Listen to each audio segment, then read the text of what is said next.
No se preocupen que ya casi acabamos. Em, de acá de esta diapositiva me parece importante resaltar algunas cosas que ya hemos visto en otras clases, pero pues que es bueno recordarlas por si ya se les ha olvidado. Y es, por ejemplo, el hemograma, ¿cierto? El hemograma, entonces dice ahí leucocitosis con leucopenia, ¿cierto? Entonces, eh, es muy raro, realmente es muy raro que una cosa así pase, pero puede pasar, ¿sí? Leucocitosis, ¿cierto? Leucocitosis es aumento del nivel de glóbulos blancos, ¿sí? Porque glóbulos blancos, recuerden que son los leucocitos. Entonces, un aumento en el nivel de glóbulos blancos, ¿cierto? Eso es una leucocitosis. Y leucopenia sería lo contrario, ¿sí? Leucopenia es disminución del nivel de leucocitos. Eso lo vimos cuando hablamos de hemograma. Por allá en la norma 4 de la norma de ayudas diagnósticas, ¿sí? Después de que hablábamos de signos vitales, empezamos a hablar de hemograma. Y yo les decía que leucocitos son los glóbulos blancos. Entonces, leucocitosis, aumento de los glóbulos blancos. Leucopenia es lo contrario, disminución de los glóbulos blancos. Prueba de la marcha a los 6 minutos. Entonces dice acá, consiste en que el paciente recorra, a ver, yo miro si ya empecé a grabar. Sí. Consiste en que el paciente recorra la mayor distancia posible en 6 minutos en terreno llano, o sea, terreno plano, o sea, sin subidas ni bajadas, siguiendo un protocolo estandarizado. Sirve para evaluar el grado de tolerancia al ejercicio, esfuerzos submáximo. Acá muestra otras pruebas, o sea, cómo se vería un paciente con EPOC ante otras pruebas. Este tema ya lo vimos en una clase anterior, gases arteriales. Entonces, cuando dice gasometría arterial, pues son esos, los gases arteriales, es decir, el pH, el bicarbonato, la PaO2, la PCO2, bueno, eso que ya ustedes saben. Entonces dice acá indicaciones en estadios de POC 3 y 4, disnea, puntuación escala, signos de hipertensión pulmonar, hematocrito mayor del 55%, cianosis o saturación de O2 mediante pulsioximetría menor del 92%, e indicación y seguimiento de pacientes con OCD. Entonces, en esos tipos de pacientes habría que mandarles unos gases arteriales, ¿sí? Es decir, lo que está en esta columna de acá son las recomendaciones de cuándo deberían mandárselo estos exámenes, ¿sí? Entonces, por ejemplo, miren acá, estudio del sueño. Se dice acá, oximetría nocturna o polisonografía solo si se sospecha síndrome agudo de hipertensión, poliglobulia o insuficiencia cardíaca. Prueba de esfuerzo en pacientes con valoración previa de rehabilitación pulmonar, pulsioximetría nocturna, dice acá, sospecha de saturación en el sueño. Entonces, en esos casos, ¿sí? Un TAC de tórax, dice, para descartar otras neumopatías asociadas, como bronquiectasias o estudios de enfisema. Es decir, cuando se sospeche que un paciente fuera de POC tiene otra enfermedad respiratoria, como las que muestran aquí, como las bronquiectasias. Entonces, bueno, no me voy a meter mucho ahí, pero es para que ustedes sepan que hay otros exámenes, aparte de la espirometría. Obviamente, el examen más importante, o sea, si yo les preguntara a ustedes cuál es el examen más importante para un paciente con EPOC, ¿cuál sería la respuesta? La respuesta sería la espirometría, ¿cierto? Es el examen más importante para un paciente con EPOC. ¿Por qué la espirometría y no ninguno de estos? Como un electrocardiograma un ecocardiograma, una pulsioximetría, un TAC, una radiografía de tórax. ¿Por qué? Porque la espirometría, aparte de que lo diagnostica, uy, ¿qué pasó ahí? Aparte de que lo diagnostica y lo diferencia de otras enfermedades respiratorias, también permite establecer qué tipo de POC es, si es EPOC leve, si es EPOC moderado, si es EPOC severo, ¿cierto? Cosa que ninguno de estos otros exámenes lograría. Estos otros exámenes se mandan cuando hay sospecha de algún otro problema. Por ejemplo, acá, ecocardiograma, si se sospecha de hipertensión pulmonar y si se sospecha de cardiopatía asociada. Acá, pulsioximetría nocturna, si se sospecha de saturación durante el sueño, es decir, que el paciente se le baja la saturación de oxígeno cuando está durmiendo, ¿sí? ¿Se acuerdan que era saturación, no?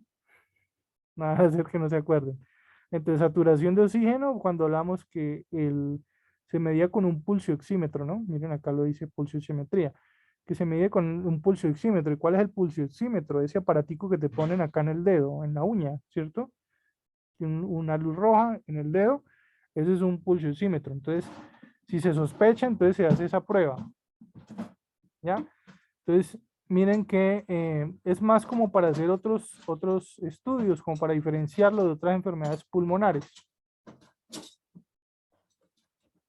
Prevención y diagnóstico precoz. Pues lo primero sería prevenir, ¿no? ¿Y cómo se previene? Pues dejar de fumar. Entonces, mi idea. Prevenir el hábito de fumar, entonces, sería la mejor manera de prevenir el EPOC. Espirometría a cualquier persona que sea fumadora o exfumadora, ¿sí? Hacerle una prueba de espirometría para detectarla a tiempo. Dice acá, es fumador de más de 35 años de edad con repeticiones cada 2 años, si es normal. Entonces, es una prueba que debería hacerse cada 2 años en cualquier fumador.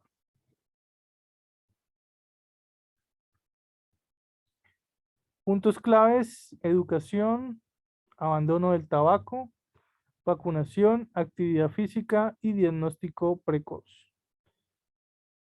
Medicamentos, bueno, aquí ya no es prevenir, sino pues cuando ya tiene la enfermedad de por sí y hay que tratarla con medicamentos. Dice acá, varenicline, bupropión, parches de nicotina, tabletas de nicotina. ¿Y por qué la nicotina? Se preguntarán. Si la nicotina es la misma que trae el cigarrillo, ¿cierto? O sea, si ustedes investigan qué es lo que hace adictivo los cigarrillos, es la nicotina. Entonces, ¿por qué le voy a aplicar al paciente más nicotina? ¿Sí o no? Entonces, están estos parches de nicotina que son los más usados. De las tabletas casi no he escuchado mucho. De los parches son parches que se pegan en la piel, ¿sí? ¿Y para qué sirven? Para ayudar un poco al- a la ansiedad, ¿cierto? Ayuda un poco a la ansiedad porque es que el paciente que es fumador termina desarrollando una especie de adicción a la nicotina y cada vez que sienta ansiedad va a querer fumarse un cigarrillo. O sea, es inevitable, ¿cierto? Entonces, una de las formas de quitarle el cigarrillo a alguien es por medio de los parches de nicotina. El problema es que acá, en Colombia, casi no se ven esos parches. Y pues para conseguirlos, pues me imagino que va a ser un proceso. Y más que hay que luchar con las GPS. Pero bueno, esta es alternativa, o sea, existe, ¿sí? No creo que sea fácil conseguirlos. Y más porque hace unos años mataron a alguien con esos parches, ¿sí? Creo que no alcanzó a morir, pero bueno, le hicieron daño. Em, lo que pasa es que eso fue como una especie de tortura que usaron unos mafiosos, no me acuerdo si fue en Estados Unidos, Y al tipo le pegaron cientos y cientos de parches de nicotina por todo el cuerpo. Claro, como cualquier medicamento, si te tomas una sobredosis, pues te puede causar una toxicidad, ¿no? Y entonces les pegaron todos estos parches de nicotina por todo el cuerpo, precisamente sabiendo que le iba a causar un efecto tóxico, ¿sí?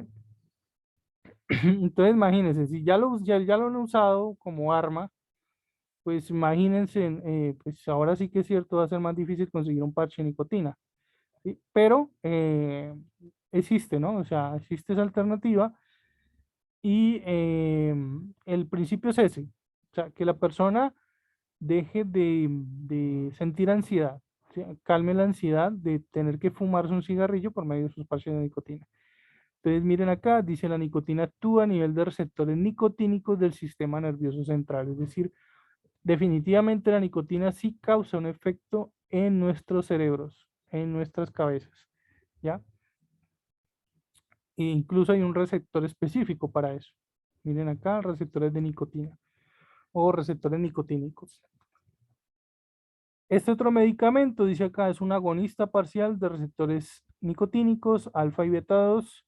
El bupropión, dice acá, aumenta la concentración de dopamina en el cerebro y actúa en el locus coeruleus. Entonces, lo que hace esto aquí es aumentar la dopamina. Y pues la dopamina pues tiene sus efectos también, o sea, es una hormona que el cuerpo produce, la dopamina, pero pues tiene sus efectos también a nivel cerebral, a nivel, ¿sí? Creo que también se libera dopamina cuando nosotros estamos contentos, cuando estamos felices. Dosis, pero no me voy a poner a hablar de las dosis. Contraindicaciones. Contraindicaciones es lo contrario, una indicación, ¿no? Pues por eso el nombre lo dice, contraindicación. Entonces, una indicación es cuando tú debes usar ese medicamento, en qué situaciones deberías usar esos medicamentos. Y una contraindicación sería lo contrario, cuando no debes usar ese medicamento, cuando no. Entonces dice acá que el varenicline está contraindicado con personas alérgicas a la sal, tendencias suicidas y depresión. El grupo PION dice que está contraindicado en pacientes que sufran de convulsiones, traumatismos de la cabeza. Y la nicotina, dice acá, está contraindicado en pacientes que hayan sufrido infarto de miocardio un mes antes, ¿sí? O que tenga reacciones locales.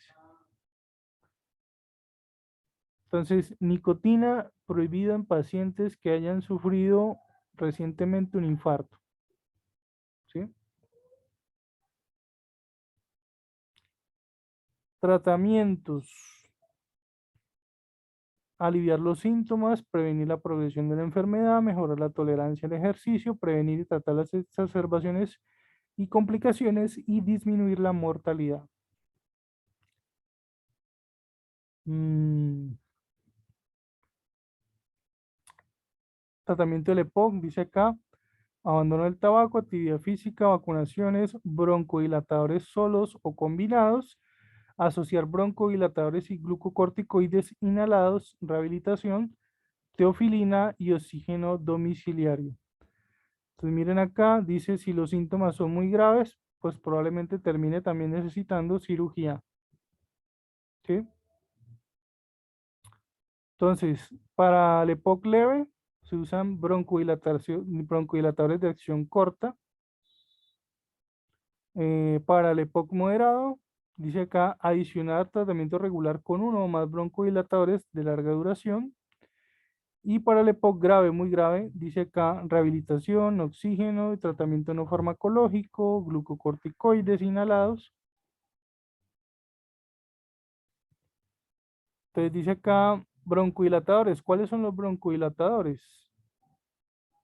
Es el más usado, el que de pronto todo el mundo hemos escuchado, salbutamol. Es el más usado de todos los inhaladores, ¿no? Es que todos son inhalados. Otro, el bromuro de ipratropio. Y van a encontrar ustedes en muchos abuelitos estos dos combinados, salbutamol y bromuro de ipratropio. En casos ya más severos, más graves, entonces ya no van a ver tanto el salbutamol, sino van a ver más el salmeterol y la terbutalina. ¿Sí?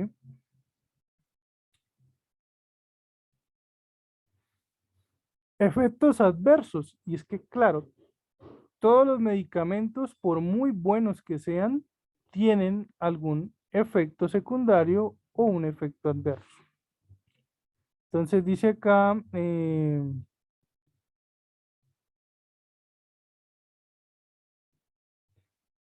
para los agonistas beta-adrenérgicos tenemos temblores, taquicardia, insomnio, hipopotasemia y cefalea. Ojo que no estoy diciendo que esto lo cause el EPOC. Esto lo está causando el medicamento para tratar el EPOC. Así que una cosa lleva a la otra. Y los anticolinérgicos causan sequedad en la boca y retención urinaria. También dice que los anticolinérgicos pueden causar estreñimiento, aumento de la presión ocular e irritación faríngea. Aumento de la presión ocular, pues la presión que uno siente en el ojo, ¿no? Metilsantinas. Dice, las metilsantinas pueden causar náuseas, diarrea, cefalea, irritabilidad en dosis elevadas, o sea, en dosis más altas de 20 microgramos, hipopotasemia, arritmias cardíacas y convulsiones. Para los que no se acuerdan de pronto que era hipopotasemia, era lo mismo que hipocalemia, ¿no? ¿Se acuerdan del taller que yo les había dejado? Cuando les preguntaba de los electrolitos, pues el potasio, ¿sí? Hipopotasemia es potasio bajo, que es lo mismo que hipocalemia. Es una disminución del potasio. Y es que de por sí que el potasio se baje ya es bastante malo, ¿no? Porque si el potasio se baja mucho, entonces va a afectar la parte cardíaca.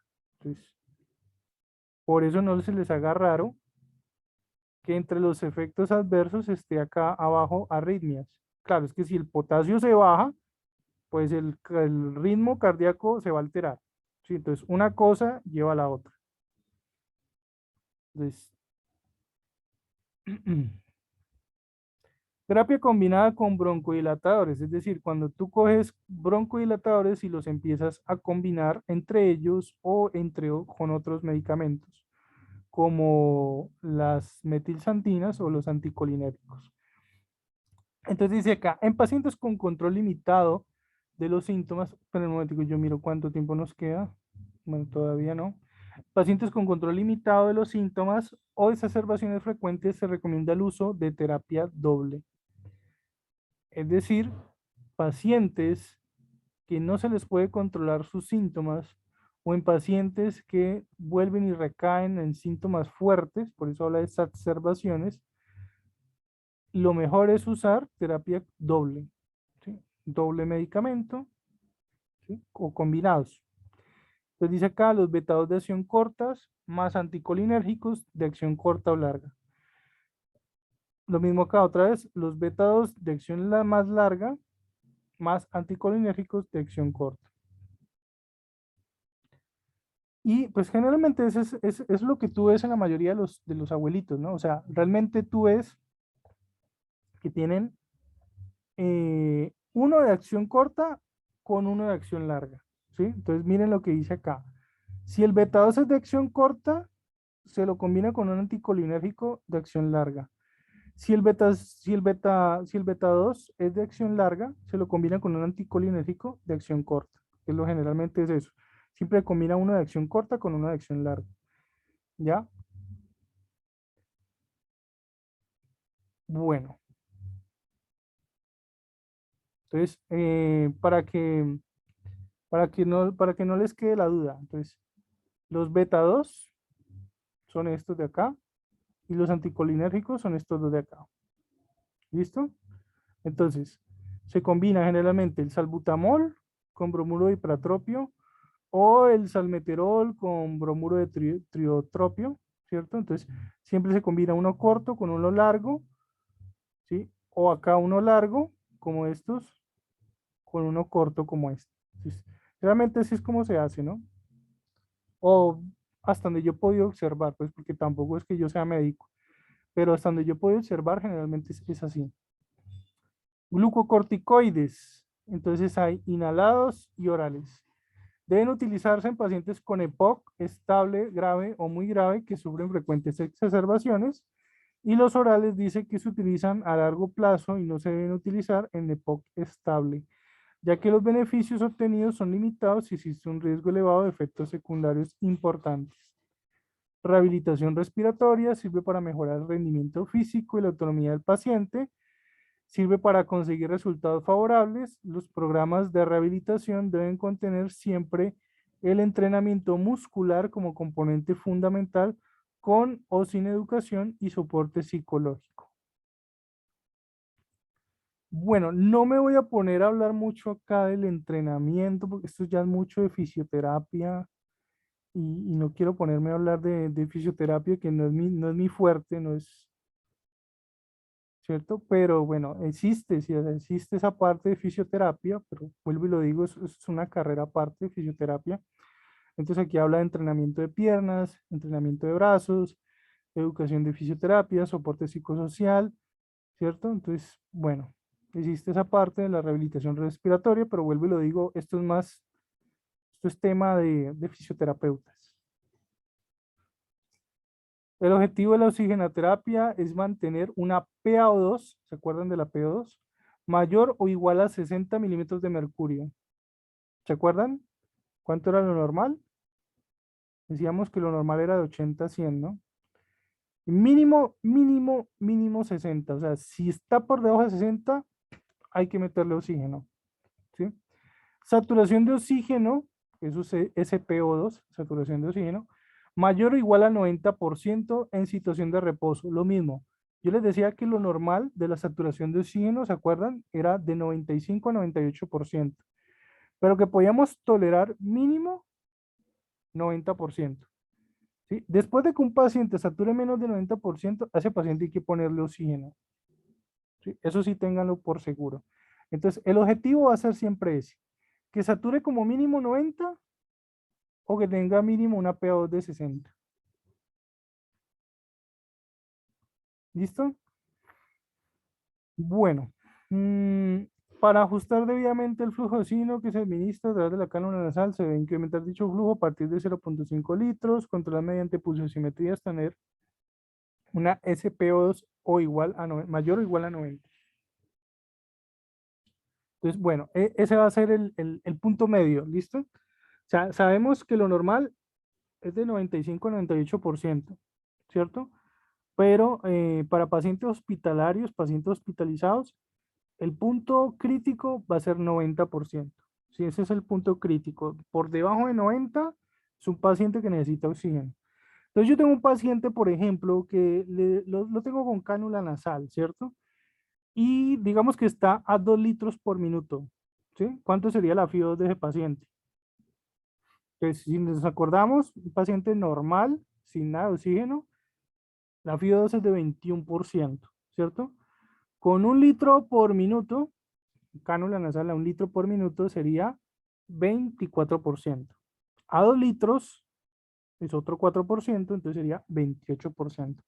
Es decir, un paciente con cánula nasal a 2 litros por minuto está al 28% de su FIO2, ¿cierto? Entonces, listo, lo tengo con 2 litros por minuto por cánula nasal con una FIO2 de 28%. Si yo le pongo el aparatico, es decir, el pulso oxímetro, para medirle la saturación, miren acá, pulso oximetría, pues, el aparato se llama pulso oxímetro, yo le pongo ese aparatico en el dedo para medirle la saturación y veo que está por debajo de 90, es decir, estoy saturando 88, 89, no sé, un ejemplo. Entonces, ¿qué tengo que hacer? Tengo que aumentarle el flujo de oxígeno. Por eso dice acá, incrementar dicho flujo de oxígeno. ¿Sí? Tengo que aumentarle a la válvula, a la llave del oxígeno y aumentarle los litros. Entonces, si estaba a 2 litros por minuto por cánula, pues subírselo a 2,5 o a 3 litros por minuto y volver a evaluar, volver a vigilar la saturación. ¿Hasta cuándo? ¿Hasta cuándo le puedo seguir subiendo? Hasta que llegue a este número. hasta que llegue a 90. O sea, el objetivo es llegar como mínimo a 90%. Ese es el objetivo, ¿sí? Si no sube y no sube y no sube y en vez de eso sigue bajando y sigue bajando, pues entonces va a tocar seguir subiéndole los litros u opción 2 cambiar el dispositivo. Es decir, cambiar esa cánula por una mascarilla, ¿cierto? Una mascarilla simple o incluso, quién sabe, pronto hasta un Venturi, ¿sí? Que son sistemas ya de alto flujo, ¿sí? Pero el objetivo siempre es este, que llegue a 90%, ¿sí? Porque por debajo del 90%, entonces empieza a producirse esto, hipoxemia o hipoxia, ¿sí? Entonces dice acá, posteriormente realizar una gasometría arterial, ¿qué es esto? Pues gases arteriales, ¿no? pH, PCO2, PaO2, bicarbonato, ¿sí? Posteriormente realizar una gasometría arterial para confirmar la adecuada corrección de la hipoxemia y descartar que se vaya a producir una mayor hipercapnia. ¿Qué es hipercapnia? Pues una PCO2 aumentada. Ya ustedes vieron el tema de gases arteriales, entonces ustedes ya saben que el valor normal de la PCO2 en un gas arterial es de 35 a 45 milímetros de mercurio. Entonces una hipercapnia sería una PCO2 por encima de 45 milímetros de mercurio. ¿Sí ven cómo se va relacionando todo lo que hemos visto hasta ahora? Entonces dice acá, PA2 entre 55 y 60 milímetros de mercurio. Esto puede ocurrir en pacientes con EPOC estable o pacientes con EPOC en estado de reposo. Bueno, niñas, creo que voy a dejar hasta ahí porque aquí ya empieza a hablar de quirúrgico, ¿cierto? De tratamiento quirúrgico y yo no quiero ponerme a hablar de cirugías, ¿cierto? Y ya lo de acá ya es muy avanzado. Creo que voy a dejar hasta ahí. Eh, Acá hay una tabla como del manejo que debería verse. Caso clínico, bueno, veamos el caso clínico para cerrar ya. Dice, Pedro de 43 años acude al servicio de urgencias con dificultad respiratoria marcada, indagando sobre su estilo de vida. Se encuentran los siguientes hallazgos. Es un paciente bebedor moderado, fumador de 40 cigarrillos al día. Oigan ese número, 40 cigarrillos al día, eso es demasiado. Y trabajador de una empresa de elaboración y procesado de fibra de vidrio. Además, de acuerdo a su historia clínica, el paciente es de difícil manejo, pues se rehúsa a dejar el hábito de fumar y no se realiza chequeos de salud. Su enfermedad actual, dice, hace 2 meses sufrió un proceso catarral y desde entonces presenta disnea, catarral, pues me imagino que es catarro, y desde entonces presenta una disnea que ha aumentado progresivamente asociado a tos escasamente productiva. Es decir, tiene dificultad, dolor a respirar, porque eso es disnea, ¿sí? Disnea es eso, esa dificultad para respirar, y una tos escasamente productiva, o sea, es una tos seca, ¿sí? Tos seca, no produce esputo, no hay esputo. A la exploración física se encuentran signos vitales normales, consciente, orientado y no colaborador y obeso. Pues está orientado en las tres esferas, ¿no? Sí, porque dice consciente, orientado. Auscultación cardíaca rítmica y no hay soplos. Importante eso, ¿no? No hay soplos todavía. Auscultación pulmonar, disminución del murmullo vesicular, MB, en ambos campos pulmonares y roncus dispersos. O sea, roncus, para los que se acuerden, era ese sonido como de ronquido cuando se escucha la respiración. Y no es normal, no es normal. El único ruido respiratorio normal es el murmullo vesicular. Ese es el único normal. Los demás son anormales. Estertores, crepitaciones, sibilancias, runcus, todos esos son anormales. Abdomen, se ve globuloso, eso tampoco es normal. Un abdomen globuloso es un abdomen bastante hinchado. Blando, depresible y sin visceromegalia. Es importante ese dato. Todavía no hay visceromegalias, es decir, el hígado todavía no está aumentado de tamaño, que eso pasa en el EPOC. Dice acá, pulsos conservados, no hay edemas, sin signos de flebitis. Flebitis es inflamación de los vasos sanguíneos, ni trombosis. ¿Qué acciones de enfermería se deberían implementar para este paciente? Lo pone en signo de interrogación. Entonces, bueno, de lo que hemos visto hasta ahora, ¿qué podemos decir de este paciente? ¿Es un EPOC avanzado, un EPOC moderado o un EPOC leve? De lo que hemos visto hasta ahora, yo diría que este paciente está en un estado leve. ¿Por qué? Porque no hay visceromegalias, que eso se ve en el EPOC avanzado, hepatomegalia. No hay eh, edema, que eso también se ve en el EPOC. No hay soplos, que eso, la presencia de soplos también es de un EPOC avanzado, moderado o severo. Entonces, diría que es un EPOC leve, ¿sí? Este paciente tendría un EPOC leve, ¿ya? Por ahí estadio 1, ¿ya? Además de que aquí, digamos, lo que más le está causando molestia es la disnea.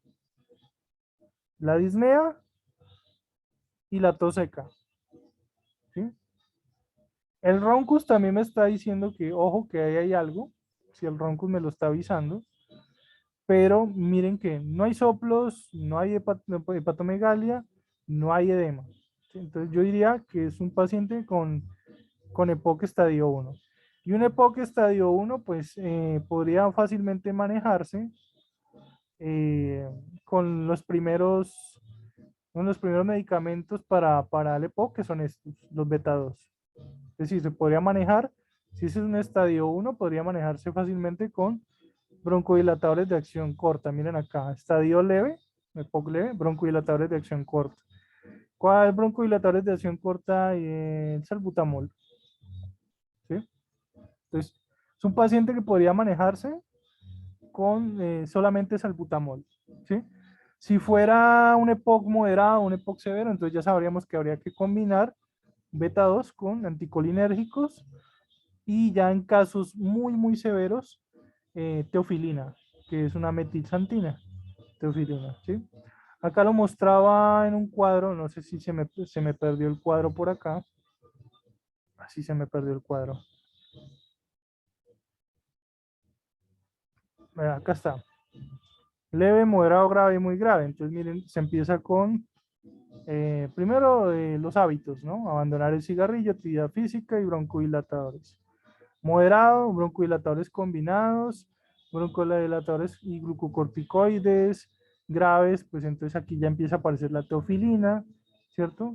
Muy graves, pues que se vaya con oxígeno para su casa y incluso hasta una cirugía.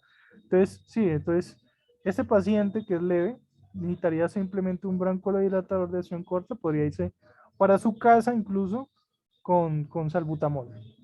¿Sí? Bueno, chicas, espero que les haya gustado este tema. Miren como un tema que, pues, parecía sencillo, ¿cierto? Parecía ser una enfermedad no tan grave, no tan severa, cómo puede convertirse en algo que termine comprometiendo varios órganos y otros sistemas fuera del sistema respiratorio, ¿cierto? Puede terminar comprometiendo el hígado, el corazón, el sistema circulatorio, los vasos sanguíneos, ¿cierto? Causar edema, ¿sí? Entonces, miren cómo una enfermedad que pues no pareciera ser tan grave, eh, para un abuelito sí que sería muy grave, ¿sí? Eh, es la cuarta causa de muertes en el mundo. Entonces, tampoco es que sea una enfermedad para subestimar. No, pero es que mi papá en mi casa la maneja con un salbutamol y ya. Sí, es cierto, hay formas leves donde la persona simplemente con uno o dos inhaladores, con eso tiene para estar bien en casa, ¿cierto? Pero pues no todo el mundo es igual, hay que tener en cuenta eso. Y sobre todo en los abuelitos, en los pacientes de más edad, pues es la cuarta causa de muerte en abuelitos, ¿sí? Bueno, niñas, espero que les haya gustado este tema. Nos estaremos viendo mañana. Mañana pues estaremos hablando de otra enfermedad. De pronto hablemos de tromboembolismo o si no estaremos hablando de ACV, enfermedades cerebrovasculares. Ahí miraremos. ¿Listo? Bueno, entonces nos vemos hasta aquí por hoy. Nos vemos mañana.